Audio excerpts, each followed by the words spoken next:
আসসালামু আলাইকুম গাইস, কেমন আছেন? আশা করি সবাই ভালো আছেন। তো আমিও ভালো আছি। তো আজকে এলাকার সব বড় ভাই এবং ছোট ভাইদের মিলে চলে যাচ্ছি পুকুরে গোসল করতে। অনেক রোদের মাঝে পুকুরে গোসল করা মজাই আলাদা।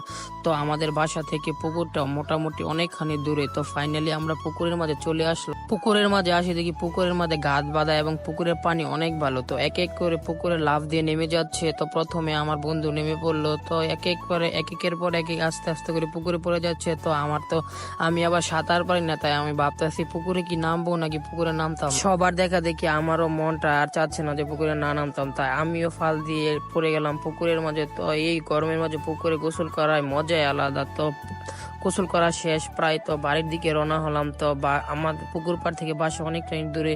তো সবাই একসাথে গেলাম। তো এখানে রাস্তা থেকে আকাশের ভিউটা অস্থির লাগতেছে। আর এত গরম, গোসল দিয়ে কি লাভ, বাড়িতে যেতে যেতে আবার দেখুন কাপড় শুকিয়ে গেছে।